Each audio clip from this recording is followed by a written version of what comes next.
আসসালামু আলাইকুম, স্বাগত জানাচ্ছি চ্যানেল আই সংবাদে। এখনকার সংবাদ আয়োজন নিয়ে আপনাদের সাথে আছি মেহরুন্নেসা তাহমিনা। বিস্তারিত সংবাদের শুরুতে জানিয়ে দিচ্ছি ফ্রেশ আটা, ময়দা, সুজি সংবাদ শিরোনামগুলো। একটি দল গণভোটের নামে নির্বাচন বাধাগ্রস্ত করতে চায় বলছে বিএনপি। জনগণকে বোকা বানিয়ে সংস্কারের চেষ্টা হচ্ছে অভিযোগ। জুলাই সনদ দুটি দলের ভোটে দর কষাকষির অস্ত্রে পরিণত হয়েছে বলে এনসিপির মন্তব্য। প্রধান উপদেষ্টাকে আদেশ জারির আহ্বান। এবং ঐকমত্য কমিশনের ৪৮টি সংস্কার প্রস্তাব জনগণকে বুঝিয়ে গণভোটে নেয়া দুঃসাধ্য ব্যাপার মনে করে জাতীয় পার্টি। সাংবিধানিক ধারা ব্যাহতের শঙ্কা। সংবাদ শিরোনামগুলো জানাচ্ছিলাম। এখনকার এই সংবাদ আয়োজন একই সঙ্গে চ্যানেল আই এর ইউটিউব চ্যানেল এবং চ্যানেল আই এর ওটিটি প্ল্যাটফর্ম আই স্ক্রিনে লাইভ স্ট্রিম হচ্ছে। এবার যাচ্ছে বিস্তারিত প্রসঙ্গে। জনগণকে বোকা বানিয়ে সংস্কার করার চেষ্টা করা হচ্ছে বলে অভিযোগ করেছে বিএনপি। রাজধানীতে এক আলোচনায় দলের নেতারা বলেছেন, জুলাই জাতীয় সনদে নোট অফ ডিসেন্ট না থাকা অন্যায়। তারা অভিযোগ করেছেন, বিএনপি সব সময় নির্বাচনের কথা বলে, কিন্তু একটি দল গণভোটের নামে নির্বাচন বাধাগ্রস্ত করতে চায়। রাহুল রায় রিপোর্ট। ঐতিহাসিক ৭ই নভেম্বর সামনে রেখে জাতীয় প্রেস ক্লাবে মুক্তিযুদ্ধ দলের আলোচনা সভা ছিল। অনুষ্ঠানে বিএনপির সিনিয়র নেতাদের সঙ্গে ছিলেন দলের মহাসচিবও। মুক্তিযুদ্ধ থেকে শুরু করে জুলাই গণ অভ্যুত্থান নিয়ে কথা বলেন তিনি। যারা ১৯৭১ সালে স্বাধীনতার বিরোধিতা করেছিল, তারা ১৯৭১কে এখন আপনার নিচে নামিয়ে দিতে চায়। তারা শুধুমাত্র ২৪'এর জুলাইয়ের যে আন্দোলন তাকে বড় করে দেখাতে চায়। আমরা ১৯২৪'এর যে আন্দোলন সেটা ১৫ বছর ধরে করেছি। আজকে যদি কেউ দাবি করেন যে এককভাবে তারা যে কৃতিত্ব, আমরা সেটা মানতে রাজি নই। সংস্কার, জুলাই জাতীয় সনদ ও গণভোট সহ বিভিন্ন ইস্যুতে দলের অবস্থান তুলে ধরেন মির্জা ফখরুল। সংস্কার আমরা করতে চাই, কিন্তু আপনারা যেভাবে জনগণকে বিভ্রান্ত করে, জনগণকে বোকা বানিয়ে এই সংস্কার করতে চান, সেটা অবশ্যই আমাদেরকে জনগণের সামনে তুলে ধরতে হবে। এই যে সনদ আমরা পাশ করেছি, আপনাদের মনে আছে, আর এখন ওনারা যেটা প্রস্তাব উত্থাপন করলেন প্রধান উপদেষ্টার কাছে, সেখানে ওই নোট অফ ডিসেন্টের কোনো কথাই নাই। আমাদের এই কথাগুলো বেমালুম রূপে চলে গেছে। তারা আবার নতুন করে কিছু কিছু ওখানে নিয়ে এসছে। এটা অন্যায়। আমরা যেটা সই করেছি সেটা অবশ্যই আমরা সেটার দায় দায়িত্ব গ্রহণ করব, কিন্তু যেটা আমরা সই করিনি সেটা দায় দায়িত্ব আমরা গ্রহণ করব না। আমরা চাই যে এই বিষয়গুলো একটু আলোচনার মাধ্যমে সমাধান করা হোক। রাজধানীতে বিনামূল্যে চিকিৎসা সেবার এক কর্মসূচি উদ্বোধন করেন জাতীয়তাবাদী মহিলা দলের সভাপতি আফরোজা আব্বাস। তিনিও দেশের স্বার্থে যথাসময়ে নির্বাচন অনুষ্ঠানের তাগিদ দেন। ভোট দেব ধানের শেষে, আর দেশ গড়ব মিলেমিশে, এটাই হবে আমাদের slogan. Rahul Roy, channel I, Dhaka. Jatiya Nagorik party এনসিপির মুখ্য সমন্বয়ক নাসিরউদ্দিন পাটোয়ারি বলেছেন, বড় দুটি দলের কাছে জুলাই সনদ ভোটে দর কষাকষির অস্ত্রে পরিণত হয়েছে। জুলাই সনদ বাস্তবায়নে তরুণ আলেমদের ভাবনা শীর্ষক আলোচনা সভায় এই কথা বলেন তিনি। নাসিরউদ্দিন বলেন, রাষ্ট্রপতির মাধ্যমে জুলাই সনদের আদেশ জারি করলে তা হবে আগুন নিয়ে খেলার শামিল। সামাজিক যোগাযোগ মাধ্যমে বিএনপির না ভোটের ক্যাম্পেইনকে আত্মঘাতী সিদ্ধান্ত বলে মন্তব্য করেছেন দলের যুগ্ম আহ্বায়ক সরওয়ার তুষার। তাফিমুল ইসলামের রিপোর্ট। রাজধানীর পল্টনে জুলাই সনদ বাস্তবায়নে তরুণ আলেমদের ভাবনা শীর্ষক গোলটেবিল বৈঠক করে ন্যাশনাল ওলামা অ্যালায়েন্স। এতে বিভিন্ন সংগঠনের নেতাকর্মীদের পাশাপাশি অংশ নেয় জাতীয় নাগরিক পার্টি এনসিপির শীর্ষ নেতারা। এনসিপির নেতারা বলেন, জুলাই সনদ বাস্তবায়নের আদেশ শহীদ মিনারে সকল রাজনৈতিক দল ও জনগণের সামনে করা ছাড়া মেনে নেবে না এনসিপি। যদি চুপটুকে দিয়ে আপনি এই ধরনের কোনো কার্যক্রম করার বাংলাদেশে চিন্তা ভাবনা করেন, তাহলে এটা বাংলাদেশে একটা বড় ধরনের অস্থিতিশীল পরিস্থিতির দিকে যাবে। আমরা কিন্তু চুপ করে হাত দিয়ে বাংলাদেশের এই জুলাই সনদ, পবিত্র সনদের সাইনটা মেনে নিব না, এবং সেই সময় চুপ্পু যদি এই সাইন হয়, তাহলে চুপ্পু বঙ্গভবনে থাকতে পারবে কিনা সেটাও আমরা নিশ্চয়তা বিধান করতে পারবেন। আপনি এই ধরনের আগুন নিয়ে খেলা করবেন না। নেতারা যেরকম হোক, তৃণমূলের মানুষজন আমাদের মতো সাধারণ মানুষ, তারা চায় জুলাই সনদ বাস্তবায়ন হোক। তবু যদি ধরে নিলাম বিএনপি 35% না ভোট দেয়, বাকি 65% বাংলাদেশের মানুষ বিপুল ভোটে গণভোটকে হ্যাঁ ভোটে পরিণত করবে। বিএনপি থেকে আইনের রূপ দেখা জাতীয় নির্বাচনের আগে গণভোটের বিষয়ে বিএনপি ও জামায়াতের মধ্যে সমঝোতা হচ্ছে দাবি করে এনসিপি নেতারা বলেন, বড় দুটি দলের মধ্যে জুলাই সনদ ভোটের কষাকষি অস্ত্রে পরিণত হয়েছে। বরগুনা জেলা এনসিপির কার্যক্রম গতিশীল করার লক্ষ্যে সভায় ছিলেন জাতীয় নাগরিক পার্টির দক্ষিণাঞ্চলের মুখ্য সংগঠক হাসনাত আব্দুল্লাহ। সভা শেষে সাংবাদিকদের কাছে নির্বাচন কমিশনের নিরপেক্ষতা নিয়ে প্রশ্ন তুলেন তিনি। এই নির্বাচন কমিশনে তো গঠন করা হয়েছে, বিএনপি বলেছে আমাদের পক্ষ থেকে একজন, জামাত বলেছে আমাদের পক্ষ থেকে একজন, আর্মি থেকে ওখানে একজনকে দেওয়া হয়েছে। তার মানে এটাকে ভাগাভাগি করে নিছে, মানে কেকের মতো বার্থডে কেক যেভাবে ভাগাভাগি করা হয়, নির্বাচন কমিশনকে ভাগাভাগি করে যার মতো করে এখানে স্টেক দিয়েছে। হাসনাত বলেন, সনদ বাস্তবায়নের বিষয়ে নিশ্চিত না হয়ে স্বাক্ষর করে বেকায়দায় পড়েছে BNP. Tafhimul Islam, Channel I, Dhaka. ঐকমত্য কমিশনের ৮৪ পাতার ৪৮টি সংস্কার প্রস্তাব বুঝিয়ে জনগণকে গণভোটে নিয়ে যাওয়া দুঃসাধ্য ব্যাপার বলে মন্তব্য করেছেন জাতীয় পার্টির মহাসচিব ব্যারিস্টার শামীম হায়দার পাটোয়ারী।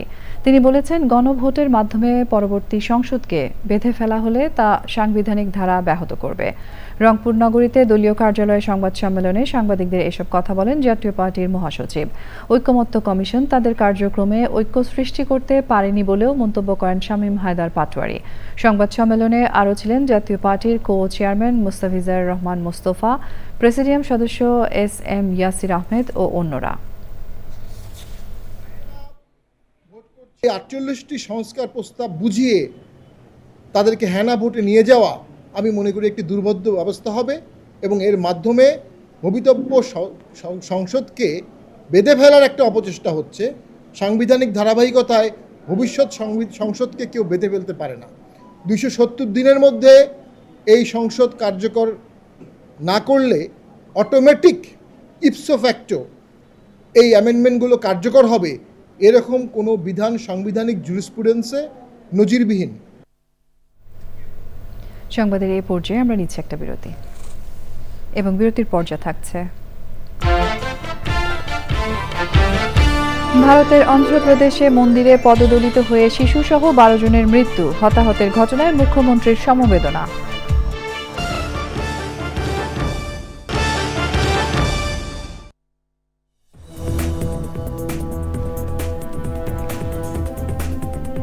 স্বাগত জানাচ্ছি আরও একবার চ্যানেল আই সংবাদে। বিএনপির কেন্দ্রীয় নেতা অ্যাডভোকেট এম রুহুল কুদ্দুস তালুকদার দুলু বলেছেন, ফেব্রুয়ারিতে অনুষ্ঠিতব্য জাতীয় নির্বাচন পেছানোর ষড়যন্ত্র চলছে। বিকেলে নাটোর সদর উপজেলার এক ডালায় তেবাড়িয়া ইউনিয়ন বিএনপির আয়োজনে জনসভায় এসব কথা বলেন তিনি। দুলু বলেন, মানুষ ধানের শীষে ভোট দিতে পারেনি, দিনের ভোট আগে রাতে হয়েছে, ভোটাররা কেন্দ্রে যেতে পারেনি। এখন ফেব্রুয়ারির নির্বাচনও পেছানোর জন্য একটি গোষ্ঠী ষড়যন্ত্র করছে। ষড়যন্ত্রের বিরুদ্ধে সবাইকে ঐক্যবদ্ধ হওয়ার আহ্বান জানান রুহুল কুদ্দুস তালুকদার দুলু। তেবাড়িয়া ইউনিয়ন পরিষদের সাবেক চেয়ারম্যান গোলাম সারোয়ারের সভাপতিত্বে সভায় আরও বক্তৃতা করেন নাটোর জেলা বিএনপির নেতা শহীদুল ইসলাম বাচ্চু, কাজী শাহ আলম ও অন্যরা।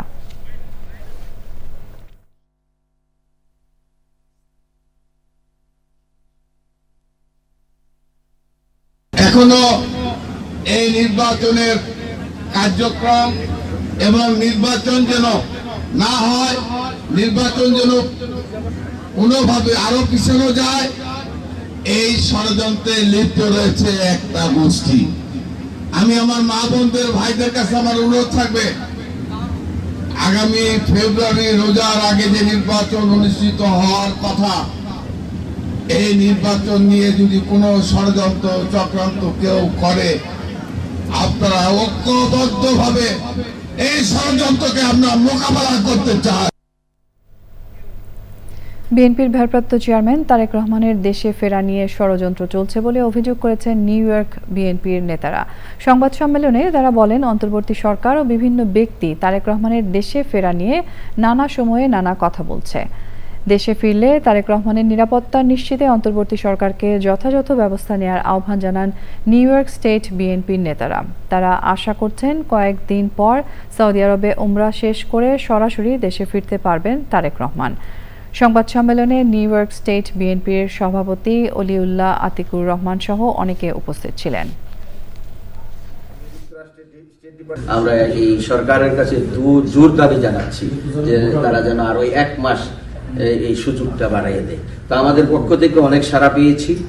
আমাদের দেশনায়ক তারেক রহমান বলেছেন যে আমার ভোট আমি দেব, যাকে খুশি তাকে দেব। ঐক্যমত কমিশনের সদস্য ডক্টর আলী রিয়াজ অতীতে আওয়ামী লীগের পক্ষে কাজ করেছেন। তিনি যুক্তরাষ্ট্রের স্টেট ডিপার্টমেন্টের বিভিন্ন প্যানেলে আলোচনায় আওয়ামী লীগের পক্ষ সমর্থন করেছেন। আমি নিজেও একাধিক প্যানেল ডিসকাশনে অংশগ্রহণ করেছি, যেখানে তার অবস্থা সুস্পষ্টভাবে পক্ষপাত তুষ্ট ছিল আওয়ামী লীগের পক্ষে। এবারে রয়েছে আমিন জুয়েলার্স আন্তর্জাতিক সংবাদ।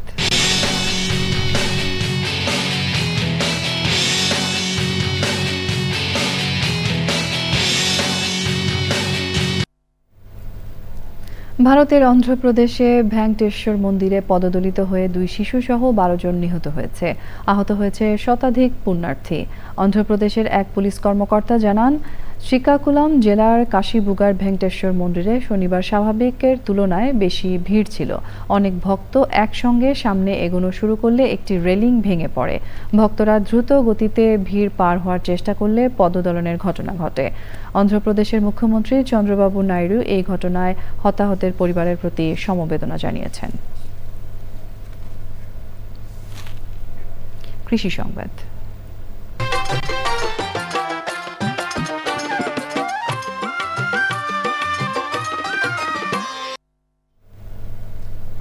মেহেরপুরে এবার লাউ চাষ করে আর্থিকভাবে লাভবান হয়েছেন চাষিরা। বিঘা প্রতি 25 থেকে 30,000 টাকা খরচ করে 70 থেকে 80,000 টাকার লাউ বিক্রির আশা তাদের।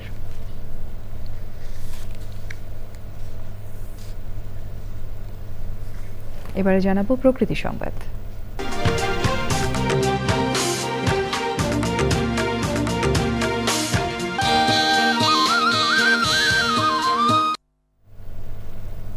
প্রাণ প্রকৃতির পাঠশালা স্লোগানে উপকূলীয় জেলা বরগুনায় যাত্রা শুরু করেছে দেশের প্রথম বৃক্ষ পুনর্বাসন কেন্দ্র এবং হাসপাতাল। প্রাকৃতিক আবহে উপবন সৃষ্টি, পাখিদের অভয়ারণ্য ও প্রকৃতি পর্যবেক্ষণ কেন্দ্র নজর কেড়েছে দর্শনার্থীদের।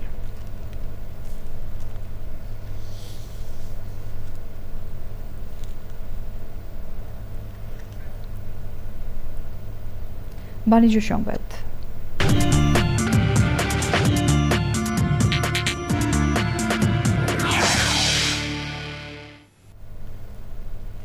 আকিজ ভেঞ্চার গ্রুপের সহযোগিতায় বাংলাদেশে আনুষ্ঠানিকভাবে যাত্রা শুরু করেছে স্প্যানিশ ব্র্যান্ড সিমন। অনুষ্ঠানে ছিলেন আকিজ ভেঞ্চার গ্রুপের চেয়ারম্যান শেখ শামীমউদ্দিন এবং সিমন গ্রুপের স্ট্র্যাটেজি ডিরেক্টর কিম সিমন, এপ্যাকের বিজনেস ডিরেক্টর ডেরেক দাই সহ অন্যরা। 1916 সালে প্রতিষ্ঠিত সিমন ব্র্যান্ড বিশ্বের 90টির বেশি দেশে কার্যক্রম পরিচালনা করছে। ব্র্যান্ডটি উন্নত মানের সুইচ, সকেট, লাইটিং ও স্মার্ট হোম সিস্টেম পণ্যের জন্য বিশ্বব্যাপী পরিচিত।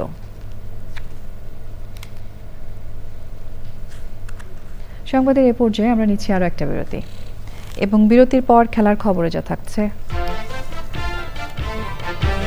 রিয়াল মাদ্রিদে এসে প্রথম মৌসুমে ব্যক্তিগত সাফল্যের খাতা খুললেন এমবাপ্পে। লা লিগায় 34 ম্যাচে 31 গোল করে জিতলেন ইউরোপিয়ান গোল্ডেন বুট।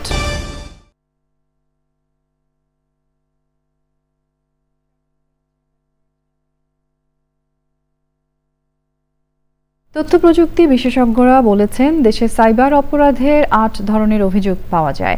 ব্যবহারকারীদের সুরক্ষায় ন্যূনতম ধারণা দেয়া জরুরি বলে জানিয়েছেন তারা। বাংলাদেশ উইমেন ইন্টারনেট গভর্নেন্স ফোরামের উদ্যোগে combined technology facilities gender based violence শীর্ষক সেমিনারে বক্তারা এই কথা বলেন। রাজধানীর আন্তর্জাতিক মাতৃভাষা ইনস্টিটিউটে হয় এই আলোচনা অনুষ্ঠানে মূল প্রবন্ধ উপস্থাপন করেন ইউএনএফপি এর জেন্ডার অ্যান্ড হিউম্যান প্রজেক্টের national programme officer Abu Syed Sumon. এছাড়াও হিউম্যান ওমেন এর programme coordinator Sarbana Dutta, South Asian women নেটওয়ার্কের খন্দকার ফৌজিয়া ইভা, ডিজাস্টার ম্যানেজমেন্টের পরিচালক নাহিদ সুলতানা মল্লিক এবং ন্যাশনাল লিগ্যাল এইড সার্ভিসেসের সহকারী পরিচালক আরিফা চৌধুরী হিমেল, উইমেন ইন্টারনেট গভর্নেন্সের চেয়ারপারসন শামীমা আক্তার সহ অন্যরা অংশ নেন। অনুষ্ঠানে women internet governance forum human IGF এর secretary general Sharmin Israel, Channel I এর বিশেষ প্রতিনিধি জান্নাতুল বাকিয়া সহ এক্সিকিউটিভ কমিটির সদস্যরা ছিলেন। এই সঙ্গে সংবাদের শেষ ভাগে আমরা তবে যাবার আগে ফ্রেশ আটা ময়দা সুজি সংবাদ শিরোনামগুলো জানিয়ে দিচ্ছি আরও একবার। একটি দল গণভোটের নামে নির্বাচন বাধাগ্রস্ত করতে চায় বলছে বিএনপি। জনগণকে বোকা বানিয়ে সংস্কারের চেষ্টা হচ্ছে অভিযোগ। জুলাই সনদ দুটি দলের ভোটে দর কষাকষির অস্ত্রে পরিণত হয়েছে বলে এনসিপির মন্তব্য। প্রধান উপদেষ্টাকে আদেশ জারির আহ্বান। এবং ঐকমত্য কমিশনের ৪৮টি সংস্কার প্রস্তাব জনগণকে বুঝিয়ে গণভোটে নেয়া দুঃসাধ্য ব্যাপার মনে করে জাতীয় পার্টি। সাংবিধানিক ধারা ব্যাহতের শঙ্কা।